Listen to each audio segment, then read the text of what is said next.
இங்கே வருகை தந்திருக்கும் அனைத்து பத்திரிகையாளர் நண்பர்களுக்கும், அப்புறம் ப்ரொடியூசர், டைரக்டர்ஸ் எல்லாருக்கும் என்னுடைய முதற்கண் வணக்கங்களை தெரிவித்துக் கொள்கிறேன். ஃபஸ்ட்டு நான் இந்த இடத்துல ஒரு பர்மிஷன் வாங்கணும். அது வந்து ப்ரொடியூசர்கிட்ட. ஏன்னா இது இந்த படத்தோட ஃபங்க்ஷன்.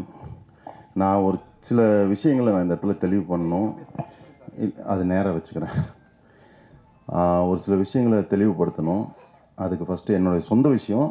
அது நான் ஒரு பர்மிஷன் வாங்கிக்கிறேன். ஒரு 5 minutes நான் பேசணும் சார். Producer sir, okay. அப்புறம் இயக்குனர்கிட்டையும் பெர்மிஷன் வாங்கிக்கிறேன். என்னென்னா, ஒரு பெரிய ஒரு விஷயம் நம்ம சினிமா இண்டஸ்ட்ரிக்குள்ளே நடந்துகிட்ருக்கு. அது வந்து இந்த படத்தை தாண்டின விஷயம். ஆனால் சினிமா சம்மந்தப்பட்ட விஷயந்தான். இதை தவிர வேறு எதையும் நம்ம பேச போகிறதில்லை. நான் இந்த இடத்துல என்னென்னா, ஒரு குறிப்பிட்ட தேதி சொல்லி அந்த தேதி வரைக்கும் எல்லா ஷூட்டிங்கும் முடிக்கணும். அதுக்கப்புறம் வந்து ஒரு குறிப்பிட்ட தேதி சொல்லியிருக்காங்க. அந்த தேதிக்கு அப்புறம் எந்த படமும் பூஜை போடக்கூடாதுன்னு சொல்லியிருக்காங்க. இதெல்லாம் வந்து கண்டிப்பாக நடக்கிற விஷயம் கிடையாது. அவங்க அது சொல்கிற காரணம் வந்து பார்த்திங்கன்னா, நடிகர்கள் மற்றும் தொழில்நுட்ப கலைஞர்களுடைய கட்டுக்கடங்காத சம்பளம் அப்படின்னு சொல்கிறாங்க. 2 ரூபாய்க்கும் இட்லி விற்கிது, 50 ரூபாய்க்கும் இட்லி விற்கிது. எந்த கடையில் இட்லி வாங்கி சாப்பிட்ணுங்கிறது நான் தான் முடிவு பண்ணணும். சும்மாவும் இட்லி கிடைக்கும், சரியா? நீங்களாக முடிவு பண்ணி தான் அதெல்லாம் பண்ணுறீங்க. பண்ணிவிட்டு எல்லார் மேலேயும் பழி போடுறீங்க. இது ஒரு பெரிய தவறான செயல். அதுக்கப்புறம் நான் ஒரு விஷயம் சொல்கிறேன். நான் வந்து நடிகர். இந்த மாதிரி நிறைய பேர் இருக்காங்க. ஒரு கேட்டகரி, ஒவ்வொரு கேட்டகரி இருக்குது. ஒரு கேட்டகரி வந்து இவ்வளோ தான் சம்பளம் வாங்கணும் அப்படின்னு ஒரு ஃபிக்ஸ் இருக்குது. மித்த கேட்டகரிக்கு வந்து சம்பளம் ஃபிக்ஸ் பண்ண முடியாது. ஒரு மெஷின் அப்படின்னா அந்த மெஷின் வந்து கிரைண்டர்னால் எல்லா கிரைண்டரும் மாவாட்டும். என் வீட்டில் என்ன பிராண்டு கிரைண்டர் வாங்கி வச்சுருக்கேங்கிறது என்னோட இஷ்டம் இல்லையா? 1000 ரூபாய்க்கும் வாங்கி வைக்கலாம், 50,000க்கு வாங்கி வைக்கலாம்.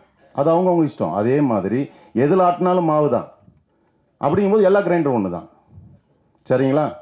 அப்போது ஒரு கேட்டகரி பீப்புள் அந்த ஒர்க்கை வந்து நீங்கள் சம்பளம் ஃபிக்ஸ் பண்ணலாம். ஒரு கேட்டகரி பீப்புளுக்கு சம்பளம் ஃபிக்ஸ் பண்ண முடியாது. அவங்க கேட்குறத தர்றதும் தராததும் உங்கள் இஷ்டம்.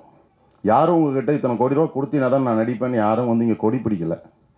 அது உங்கள் இஷ்டம். உங்களுக்கு தேவைன்னு வரும்போது இன்னாரை வச்சு படம் பண்ணால் 100 கோடிக்கு வியாபாரம் ஆகும், 1000 கோடிக்கு வியாபாரம் ஆகும்போது நீங்கள் அவங்கள வச்சு ஃபிக்ஸ் பண்ணுறீங்க. 100 கோடி கேட்டால் நான் 150 கோடிக்கு கொடுக்குறேன், என் இதில் கையெழுத்து போடு. எம்டி செக் கொடுத்த எத்தனை ப்ரொடியூசர்ஸ் இருக்காங்க தெரியுங்களா? நீங்கள் உங்கள் இஷ்டத்துக்கு சம்பளம் எழுதிக்கோங்கன்னு சொல்லி இருக்காங்க, எனக்கே தெரியும். அதுமாதிரி எனக்கும் நிறைய பர்சனல் ப்ராப்ளம்ஸ் கொடுத்துருக்காங்க. நல்ல தங்கமான ப்ரொடியூசர்ஸும் இருக்காங்க, இந்த மாதிரியான ஆள்களும் இருக்காங்க, சரிங்களா? ஒரு நடிகர் வந்து ஸ்பாட்டுக்கு வரல அப்படிங்கிறது மட்டும் ப்ராப்ளம்னு சொல்கிறது இல்லை. நேர்மையான விஷயம் என்னன்னு கேட்டிங்கன்னா, இது வரைக்கும் என் பேரில் வந்து ஒரு 6 மாதத்துக்குள்ளே ஒரு சில விஷயங்கள் வந்து பண்ணிக்கிட்டு இருக்காங்க. இவர் வந்து சரியாக ஷூட்டிங் வரமாட்டார், சொன்ன டைமுக்கு வரமாட்டார், காசு வாங்கிட்டு வரமாட்டார் இப்படின்னு. நீங்கள் கொடுத்த காசு வந்து பழைய பாக்கி, சரியா? அதுக்கப்புறம் இன்னொரு கம்பெனி சொல்லியிருக்கு. என்ன சொல்லுதுன்னா, அவரும் காசு வாங்கிட்டு வரமாட்டேங்கிறாருன்னு. அவங்க என்ன சொல்கிறாங்கன்னா, பார்ட் பேமெண்ட் போடுறாங்க. ஒரு சம்பளம் பேசுகிறோம், அந்த சம்பளம் பேசி ஷூட்டிங் நடக்குது, போய் நடிக்கிறோம், நடித்ததுக்கப்புறம் சம்பளம் தரல. இந்த இடத்துல நான் வந்து நல்லவன் நான் சொல்ல விரும்பலை. இருந்தாலும் இது சொல்கிறக்கூடிய சூழ்நிலை வரனால சொல்கிறேன். 1 லட்ச ரூபா வாங்கி ஒருத்தருக்கு ஹார்ட் ஆப்ரேஷனுக்கு நான் கொடுக்குறேன்னு சொல்லியிருக்கேன். ஹார்ட் ஆப்ரேஷன் முக்கியமா இல்லையா? நீ படம் எடுக்கிறத விட ரொம்ப முக்கியம் அது. ஒரு உயிர். நான் கமிட் பண்ணியிருக்கேன். எனக்கு வர வேண்டிய காசை வாங்கி நான் உங்களுக்கு தர்றேன், நீங்கள் போய் அட்மிட் ஆகுங்கன்னு சொல்லிட்டேன். அவங்க அட்மிட் ஆகிட்டாங்க. இவங்க பணம் தரல. 3 நாளாக தொடர்ந்து எங்கெங்கெல்லாம் இவங்க ஷூட்டிங் எடுக்கிறாலும் பின்னாடியே நாய் மாதிரி நான் போகிறேன். போய் பணத்தை வாங்கிட்டு வந்து அவங்களுக்கு முன்னாடியே போட்டுட்டு ஒரு பக்கம் கை மாற்று வாங்கி அவங்களுக்கு கொடுத்து விட்டுட்டு இவங்ககிட்ட வாங்கி இந்த கை மாற்று வாங்கி அவங்களுக்கு கொடுக்குறேன். சினிமாக்காரன் நம்பி எவனாவது 1000 ரூபா பணம் கொடுக்குறான கடன்? நெகட்டிவ் ப்ரொஃபைலுங்க.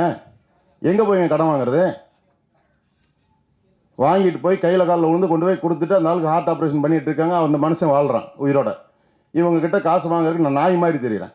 அன்றைக்கே நான் சொல்கிறேன், எப்போ இங்கே கேமரா இருக்குது, ஷூட்டிங் ஸ்பாட்டில் தான் வாங்குறேன், செத்து போன மாதிரி நடிச்சிருக்கா, காஸ்டியூம் வச்சிருக்கல வண்டியில், செத்து போன மாதிரி நடிச்சார் எடுத்துக்கோ, நான் வரமாட்டேன் ஷூட்டிங்னு சொல்லிட்டு தான் வரேன். அடுத்த டேட் கேட்கட்ட தரமாட்டேன்னு சொல்கிறேன். அதுக்கப்புறம் 6 மாதம் கழிச்சு டேட் கேட்குறாங்க. சரி, நம்ம இந்த தொழிலில் தான் இருக்கிறோம், தொழிலை நேசிக்கணும், நான் என் தொழிலை நேசிக்கிறேன், நன்றி விசுவாசமாக இருக்கிறேன், நான் வந்து நடித்து தரேன், பரவாயில்ல. ஆனால் தேதி கன்ஃபார்ம் பண்ணுறதுக்கு முன்னாடி எனக்கு அந்த பேமெண்ட் என்னவோ அந்த பேமெண்ட்டை கொடுத்துருங்க, நான் வந்து நடித்து தரேன், தேதிக்கெல்லாம் கன்ஃபார்ம் பண்ணி தரேன்னு சொல்கிறேன். தரவே இல்லைங்க. நைட்டு 12:20க்கு பார்த்து பேமெண்ட் போடுறாங்க, காலையில் 7 மணிக்கு ஷூட்டிங் ஸ்பாட்டுன்றாங்க. எப்படிங்க வர முடியும்? ஒரு நடிகர் என்ன உங்கள் வீட்டில் வேலைக்காரனா, உங்கள் வீட்டில் வாட்ச்மேனா, அங்கேயே தான் உட்காந்துருப்போம், சரி இழுத்துட்டு போயிடலான்னு சொல்கிறதுக்கு 1000 வேலை இருக்கும்ல. வரலன்னு சொல்லிட்டு நீங்கள் ரெட் கார்டு கொடுக்குறீங்க எனக்கு. நீங்கள் யாருங்க எனக்கு ரெட் கார்டு கொடுக்குறக்கு? கன்சியூமர் கோர்ட் போனேன்னா கம்பி அணுவீங்க. ஒரு நடிகர், ஒரு தனி மனுஷன் நடிக்கக்கூடாதுன்னு எவன் சொல்கிறது? சரி வாங்க பேசலான்னா யாருமே வர மாட்டேங்க. எல்லாருமே பேசுனது, சம்பளம் பேசுனது, டேட்டு கேட்டது, பேமெண்ட் போட்டது எல்லாத்துக்குமே எங்கிட்ட ஆதாரம் இருக்குது. எல்லா ரெக்கார்டும் நான் வச்சுருக்கேன். வாய்ஸ் ரெக்கார்ட்லேருந்து, நீங்கள் பேசுனதுலேருந்து, வாட்ஸ்அப்பில் அனுப்புனதுலேருந்து, பேமெண்ட் போட்டதுலேருந்து எல்லாத்தோட ஸ்க்ரீன் ரெக்கார்டு இருக்குது, வாய்ஸ் ரெக்கார்டு இருக்குது, எல்லாமே இருக்குது. பேச வாங்கன்னா வரமாட்டேங்கிறீங்க. நீங்கள் பாட்டு அறிக்கையை விட்டுட்டு உட்காந்துட்டு இருக்கீங்க. சல்லடையே கிழிச்சிருவேன் நான். இந்த மாதிரிலாம் பண்ணக்கூடாது. எல்லாருமே மனிதர்கள் தாங்க. கீழே உங்களை நீங்கள் காசு கொடுக்குறீங்க, நாங்கள் வாங்கி உங்கள் காசில் தான் நாங்கள் வாழ்கிறோம், ரைட், ஒத்துக்கிறேன். அதில் தான் நாங்கள் கஞ்சியே குடிக்கிறோம், இல்லைன்னு சொல்லலை. அதுக்குன்னு உங்களுக்கு அடிமை கிடையாதுல்ல. நியாயம்னு ஒன்று இருக்குல்ல. நியாயத்தை பேசுங்க, செய்யுங்க. யார் வேண்டாங்கிறா? தங்கமான ப்ரொடியூசர்ஸ் எவ்வளோ பேர் இருக்காங்க. அவங்களால தான் இன்றைக்கி சினிமா வாழ்ந்துட்டுருக்கு. அதனால் எல்லாரையும் நேசிங்க. ஸ்ட்ரைக்கு, இது ஸ்ட்ரைக்கே அறிக்கை விடுறீங்க பண்ணக்கூடாதுன்னு, படம் பண்ணாமல் தொழில், அதாவது ஸ்ட்ரைக்குன்னா என்னங்க? வேலை செய்யாமல் வேலை நிறுத்தம் பண்ணுறது தான் ஸ்ட்ரைக்கு. அப்புறம் வேலை நிறுத்தம் தான் அறிவிச்சிருக்கீங்க, அப்புறம் ஸ்ட்ரைக்கே இல்லைன்னு நேற்று போட்டிருக்கீங்க. என்ன இது, என்ன அர்த்தம்? நாங்கள் சொல்லிக்கிற பேர் ஸ்ட்ரைக் இல்லைன்னா என்ன அர்த்தம்? இத்தனாம் தேதி வந்து படப்பிடிப்பே நடக்காது அப்படிங்கிறீங்க. 1200 சம்பளம் வாங்கிட்டு போகிறோம் என்ன பண்ணுவான்? ரோட்டில் நின்று பிச்சை எடுப்பானா? சோறு போட்டால் ஏன்டா சோறு போடுறேன்னு கேட்குறீங்க. எல்லாரையும் பிச்சை எடுக்க வைக்கிறீங்க, எல்லாரையும் சோம்பேறி ஆக்குறீங்கன்னு சொல்கிறீங்க. இந்த அருணாச்சல ரோட்டில் சாப்பாடு போட்டேன், என்னை போட்டு அடின்னு அடித்து, என்னை சட்டையெல்லாம் கிழிச்சு, அந்த இடத்துல டாய்லெட் கட்டுறதுக்கு ஜியோ பாஸ் பண்ணி நீங்கள் டாய்லெட் கட்டிட்டீங்க. சினிமாக்காரங்களும் இருக்காங்க அதில், அரசியல்வாதிக்கு மட்டும் கிடையாது. அதில் யார் யார் சினிமாக்காரங்க இருக்காங்கன்னு எனக்கு தெரியும். எனக்கு தெரியாத விஷயம்லாம் கிடையாது, எல்லாமே தெரியும். நான் வாயை மூடிட்டு தான் இருக்கேன் இத்தனை நாள். இன்னைக்கு வரைக்கும் நான் பேசினதே கிடையாது. இன்றைக்கி நான் பேசுகிறேன். பிரசாத் ஸ்டுடியோ வாசலில் சாப்பாடு போடக்கூடாதுன்னு சொல்லி என்னை அடித்து சட்டை கிழிச்சு, இன்னைக்கு வரைக்கும் பிக் அண்ட் ரூட்ஸ் கேட்டுட்டு இருக்கேன். எனக்கு பைட்ஸ் கொடுங்க, எதனால் நீங்கள் சாப்பாடு போடுறதில்ல, இந்த இடத்துல பார்சலாக கொடுத்துட்டீங்க, எதனால் அங்கே சாப்பாடு கொடுக்குறதில்ல, உட்கார வச்சு ஏன் கொடுக்குறதில்லன்னு. பொறுங்க, நாள் வரும் நான் சொல்கிறேன் அப்படின்னு. இன்னைக்கு நான் சொல்கிறேன். ஏன் சோறு போடுறது தப்பா? நான் கேட்குறேன். ஆமாம், பப்ளிசிட்டிக்காக பண்ணுறேன் அப்படின்னு. ஆமாம், பப்ளிசிட்டிக்காக தான் பண்ணுறேன். பப்ளிசிட்டிக்காக நான் நீ போஸ்ட் ஒட்டியிருக்க, அந்த போஸ்ட்னால யாருக்கு என்ன உபயோகம்? கழுதை தான் இங்கே சென்னையில் கழுதையும் கிடையாது.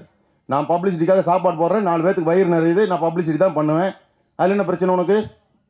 உன் வீட்டிலேருந்து அரிசி எடுத்துகிட்டு வந்து நான் போட்டேன்னா, இல்லை நான் 100 கோடி ரூபா நன்கொடை வாங்கிட்டு சாப்பாடு போட்டேன், 10 கோடிக்கு போட்டு மிச்சம் 90 கோடி நான் வீட்டுக்கு கொண்டு போயிட்டேன். இன்னைக்கு வரைக்கும் வாடகை வீட்டில் தான் இருக்கேன். நான் இன்னைக்கு வரைக்கும் வாடகை வீட்டில் தான் இருக்கேன். என் சொத்தை வித்துட்டு வந்து இங்கே உட்காந்துருக்கேன்.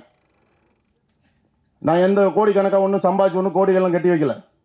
இன்னைக்கு வரைக்கும் நான் வட்டி கட்டிட்டு இருக்கேன். இன்னைக்கு வரைக்கும் 4.5 கோடி ரூபா நான் வட்டி கட்டிருக்கேன். இதுக்கு மேலே என்ன டேட்டாஸ் வேணாலும் நான் தரேன். 4.5 கோடி ரூபாய்க்கு நான் வட்டி கட்டியிருக்கேன். நான் கடன் வாங்கியிருக்கேன். கடன் வாங்கி தான் நான் வாழ்ந்துட்டு இருக்கேன். உங்ககிட்ட ப்ரொடியூசர் கிட்ட நான் பணம் வாங்கிட்டு போய் ஒன்றும் மாட மாளிகைலாம் கட்டி வைக்கல. சரியா? 1000 விஷயம் இருக்குது உள்ளுக்குள்ளே எரிஞ்சிக்கிட்டு இருக்கு. நான் பூராலாம் சொல்ல முடியாது இந்த இடத்துல, அது ரொம்ப அசிங்கமாயிரும். சரி, ஓகே, படத்துக்கு வந்துடுவோம். இந்த படம் ஒரு டிஃப்ரெண்ட்டான ஜேர்னர். இது வரைக்கும் நான் பண்ணதில் ரொம்ப வித்தியாசமான கேரக்டர், ரொம்ப முக்கியமான கதாபாத்திரம். என் மனசுக்கு ஆறுதல் வர்ற அளவுக்கு, அதாவது என் மனப்பூர்வமாக என்னால் எவ்வளோ தூரம் நான் இதில் கோஆப்ரேட் பண்ணி கொடுக்க முடியுமோ நான் நடிச்சிருக்கேன். என்னுடைய ஸ்டஃப்ஸை இதில் இறக்கியிருக்கேன். அது பின்னாடி வரவங்க எல்லோரும் சொல்லுவாங்க. நான் சொல்லியெல்லாம் சொல்ல, இது வரைக்கும் அவங்ககிட்ட யார்கிட்டையுமே நான் கான்டாக்டில் இல்லை. நீங்கள் படத்தை பாருங்கள், தேட்டரில் போய் பாருங்கள். பத்திரிகையாளர் நண்பர்கள் வந்து தயவு செஞ்சு இந்த படத்தை மக்கள்கிட்ட கொண்டு போய் சேருங்க. உங்களை எல்லாரையும் நான் கையேந்தி கேட்டுக்கிறேன். இந்த வாய்ப்புக்கு நன்றி. இந்த வாய்ப்பு கொடுத்த ப்ரொடியூசருக்கு, டைரக்டருக்கு, முக்கியமாக கேமராமேன் தான் என்னை கூப்பிட்டாரு, பேசினார். மேனேஜர் ரவி அண்ணன் இருக்கார், அவர் பேசினார். இவங்க எல்லாருக்கும் எனக்கு இந்த வாய்ப்பு கொடுத்தாங்க. எல்லாருக்கும் நன்றி. நம்மளும் நிறைய படம் பண்ணிட்டோம். சரி, நல்ல நல்ல கேரக்டர் பண்ணணுன்ற ஆசை எல்லோரும் போல் எனக்கும் வரும். அப்பப்போ சின்ன பண்ணிட்டே இருப்பேன். திடீர்னு மலையாளத்தில் கூப்பிட்டு மோகன்லால் சார் படத்தில் முக்கிய வில்லனாக ஒரு 15 வருஷத்துக்கு முன்னாடி கொடுத்தாங்க. அங்கேருந்து முடிச்சுட்டு சரி நம்ம மலையாளத்திலே பண்ணிட்டோமே, தமிழ்லையும் வந்து மெயின் வில்லனாக முயற்சி பண்ணுவோம் அப்படின்னு சொல்லி ஒரு 6 மாதம் எந்த படமும் நடிக்காமல் மாயி படத்தோட இயக்குனர் சூரியபிரகாஷ் சாரோட டைரக்ஷனில் வருஷ நாடுன்னு ஒரு படம் மெயின் வில்லனாக வாய்ப்பு கிடைச்சிது. நம்ம எது தேடுறோமோ அது முயற்சி பண்ணால் கிடைக்குதுன்றது அப்போ தான் நான் உணர்ந்தேன். அந்த படம் முடித்து ஒரு 2 வருஷம் ஆச்சு, ரிலீஸே ஆகலை. சரி அது ரிலீஸ் ஆன பிறகு நம்ம வந்து நல்ல நல்ல கேட்டு கிடைக்கும்ன்றக்காக வெயிட் பண்ணிட்டு இருந்தேன். அப்புறம் அதை விட்டுட்டு அப்புறம் தான் காஞ்சனாவில் நடித்தேன். மறுபடியும் ஒரு டேக் ஆஃப் ஆச்சு, அப்படியே ஓடிட்டே இருந்தது. பல ஆண்டுகளுக்கு அப்புறம் கிடைக்கிறதெல்லாம் பண்ணிகிட்டே இருக்கும்போது விக்ரம் அப்படின்னு ஒரு படம் வந்தது. அதில் விஜய் சேதுபதி சாருடைய பிரதராக பண்ணேன். அதுக்கப்புறம் பார்த்தீங்கன்னா தெலுங்கு, மலையாளம், கன்னடம் அப்படின்னு முக்கிய வில்லனா, முக்கிய கதாபாத்திரங்களில் பல மொழிகளில் ஏன் ஒரு ஆங்கில படம் கூட எனக்கு வாய்ப்பு கிடைச்சிது. இப்படி பண்ணிகிட்டு இருக்கும்போது சினிமா தமிழ்லேயும் நம்ம மறுபடியும் ஒரு முக்கிய வில்லனாவோ இல்லாட்டி முக்கிய கதாபாத்திரத்திலையோ நடிக்க முயற்சி பண்ணுவோம் அப்படின்னு முயற்சியில் இறங்கும்போது, ஆனால் மறுபடியும் பழையபடியே தமிழில் மட்டும் நமக்கு வந்து என்ன தெரில, முதல்ல எது நடிக்கிறோமோ அந்த கேட்டெல்லாம் கடிச்சவருக்கும் கூப்பிடாங்கன்றது தலையெழுத்து நடிகர்களுக்கு போலீஸ், ரவுடி, வில்லனுடைய ஆள் இப்படியே தான் மறுபடியும் கூப்பிட ஆரம்பித்தாங்க. கிட்டத்தட்ட விக்ரம் ரிலீஸ் ஆகி 2 வருஷம் முடிய போகுதுன்னு நினைக்கிறேன். இந்த 2 வருஷத்தில் வந்து கிட்டத்தட்ட 10 படம் விட்டுருக்கேன். அதில் 7 படம் தமிழ் படத்தை விட்டுருக்கேன்.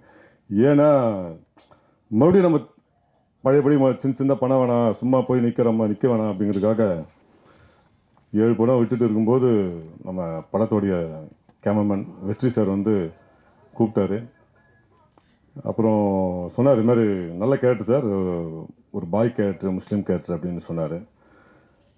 சரி பண்ணுவோம் அப்படின்னு சொல்லி தான் இந்த படத்தில் வந்து நான் நடித்தேன். முதல்ல வெற்றி சாருக்கு என்னுடைய நன்றியை தெரிவிச்சுக்கிறேன். ஒரு அருமையான கேரக்டர். நான் இந்த தாடியை வச்சு சலாரில் நடிக்க ஆரம்பித்த பிறகு அது சலாரோடைய பார்ட் 2 இருக்கிறதுனால இதை அப்படியே மெயின்டைன் பண்ணியிருந்தேன்.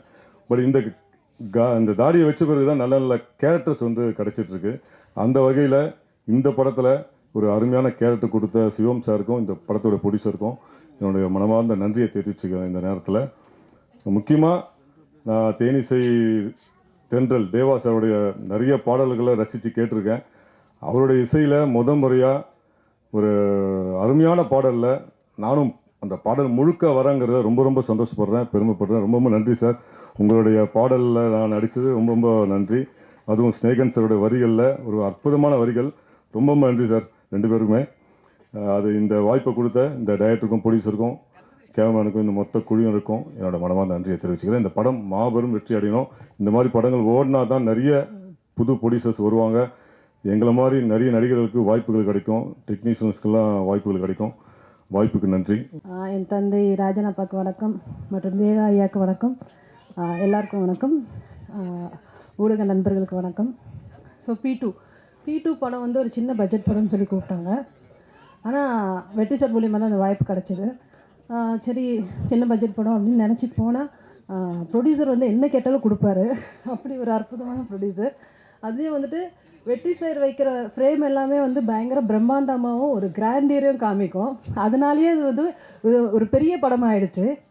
அண்ட் ரொம்ப பியூட்டிஃபுல்லான சாங். தேவையாவோட மியூசிக்கில் ஒர்க் பண்ணுறதுன்றது ஒரு பெரிய வரம். ஸோ அந்த வரம் இந்த படத்தில் எனக்கு கிடச்சிது. ஸோ ரொம்ப சந்தோஷம். பட் எங்கள் ஹீரோவை பற்றி சொல்லி ஆகணும். Is a handsome and very sincere dedication hero. ரொம்ப கம்ஃபர்டபுளாக இருந்துச்சு ஒர்க் பண்ணுறதுக்கு. And all together director Sivan sir ரொம்ப நல்ல ஒரு ஸ்கிரிப்டை டச் பண்ணியிருக்காரு. ஸோ கண்டிப்பாக இது பெரிய லெவலில் வெற்றி பெறும். மீண்டும் வெற்றி விழாவில் உங்கள் எல்லாரையும் நான் சந்திக்கிறேன். நன்றி, வணக்கம். அனைவருக்கும் வணக்கம். அண்ட் மேடையில் அமர்ந்துக்கிருக்கும் எல்லாருக்குமே வணக்கம். அண்ட் மீடியா பீப்புள் அவங்களுக்கும் வணக்கம். ஸோ P2 அது நீங்கள் சாங் பார்த்துருப்பீங்க. ஸோ எனக்கும் ரொம்ப பிடிச்சிருந்தது. எல்லா சாங்குமே நல்லா இருந்துச்சு பார்க்க. ரொம்ப பியூட்டிஃபுல்லாக எடுத்திருக்காங்க cameraman sir and director sir, producer sir. Thank you so much இந்த வாய்ப்பு எனக்கு கொடுத்ததுக்கு. And master Jani master, thank you so much. பியூட்டிஃபுல்லாக கொரியோகிராஃப் பண்ணியிருக்காங்க ஜானி மாஸ்டர். எனக்கும் ரொம்ப பிடிச்சிருக்கு. பஞ்சாபி பலகா நைஸ், நல்லா இருந்துச்சு. நான் நிறைய வாட்டி அந்த லிங்க் எனக்கு ஷேர் பண்ணும்போது நிறைய வாட்டி நான் கேட்டுகிட்டே இருந்தேன். ரொம்ப சூப்பராக இருக்குல்ல, நல்லா பண்ணியிருக்கோம்ல அப்படின்ட்டு. ஸோ பாலா என்னை இன்வைட் பண்ண, so thank you so much Bala சாருக்கு, பிஆர்ஓ. அண்ட் தேவா சார், உங்கள் கூட நான் 2வது சாங் பண்ணியிருக்கேன். ஸோ ரொம்ப பெருமையாக இருக்குது சார். வா வரலாம் வா சாங் நீங்கள் பண்ணியிருந்தீங்க. ஸோ ரொம்ப சந்தோஷமாக இருக்குது. And Snehan sir, thank you. லிரிக்ஸ்லாம் சூப்பராக இருக்குது சார்.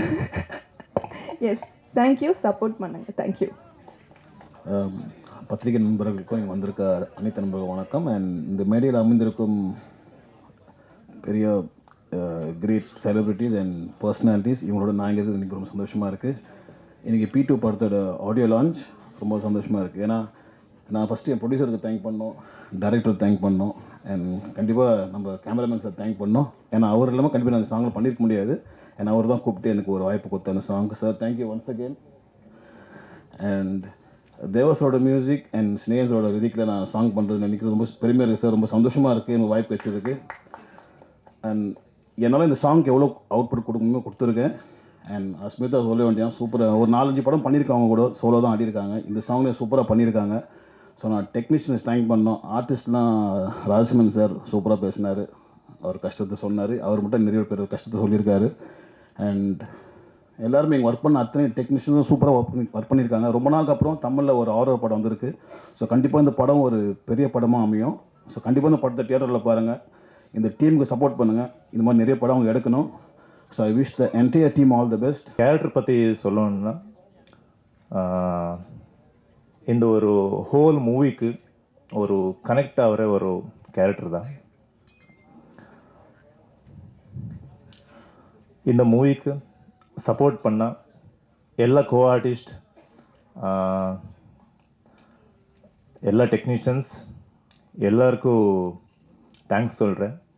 அப்படியே என்னோட பெரிய ஒரு சான்ஸ் என்னென்னா, என்னோட ஃபர்ஸ்ட் தமிழ் மூவிக்கு தேவ சார் மியூசிக் வந்து பண்ணியிருக்காரு. இதுதான் ரொம்ப தேங்க்ஸ் சார். எல்லா ப்ரெஸ் அண்ட் மீடியாவுக்கு ஒரு ரிக்வெஸ்ட் பண்ணுறேன். கண்டிப்பாக இந்த ஒரு மூவி சக்ஸஸ் ஆகணும். அது எல்லாமே உங்களை ஹேண்டில் இருக்குது. ஏன்னா ஒரு மூவிக்கு வந்து ஒரு ஆர்டிஸ்ட்டு, டெக்னீஷியன்ஸ் அந்த மாதிரி ஒரு 20-25 மெம்பர்ஸ் இருப்பார். ஆனால் அவரோட ஃபேமிலி எல்லாம் ஒரு கவுண்ட் பண்ணால் நியர்லி ஒரு 250-300 மெம்பர்ஸ் ஆவார். ஸோ இப்படி நிறைய மூவிஸ் வரணும். ஸோ எல்லாருக்கும் இது ஒரு இந்த மாதிரி சான்ஸ் கிடைக்கணும். என்னோட ப்ரொடியூசர் ராமலிங்கம் சார், இவர் வந்து மறுபடியும் நிறைய மூவிஸ் பண்ணணும்னு நான் ஒரு ரிக்வெஸ்ட் பண்ணுறேன். ஸோ இதுக்கு எல்லோரும் உங்களை இந்த ஒரு மூவி எல்லா ஃப்ரேம் ஒரு ரிச் அந்த ஒரு இதில் இருக்குன்னா அதுக்கு வந்து வெற்றி சார் தான், கேமரா ஒர்க் தான், அதுதான் மெயின் ப்ளஸ் பாயிண்ட்டுன்னு சொல்கிறேன். அப்படியே விஎஃப்எக்ஸ் டீம் எல்லாரும், அப்படியே ஹோல் டீம், இந்த ஒரு மூவி ஜெயிக்கிறதுக்கு எல்லாரும் சப்போர்ட் பண்ணுறாரு. அப்படியே உங்களோட சப்போர்ட் கூட வேணும். இந்த மூவி வந்து 9th ரிலீஸ் ஆகிட்டு இருக்கு. உங்களோட ஃப்ரெண்ட்ஸ், ஃபேமிலி எல்லோரும் வந்து பாருங்கள். அப்படியே எல்லோரும் எந்தெந்த இடத்துல ரிலீஸ் ஆக போகிறதோ எல்லா இடத்துல வந்து பார்க்குற சொல்லுங்கள். ஸோ எல்லோரும் தேங்க்ஸ் சொல்கிறேன். Thank you so much. எல்லாருக்கும் என்னுடைய காலை வணக்கம். P2 பர்சன் 2 அப்படிங்கிற இந்த படத்தினுடைய ஆடியோ ஃபங்க்ஷனுக்கு வந்திருக்கிற பத்திரிகை துறையை சேர்ந்த அனைத்து நண்பர்களையும் வரவேற்கிறேன். மேடையில் இருக்கக்கூடிய சிறப்பு விருந்தினர்கள் அனைவரையும் வரவேற்கிறேன்.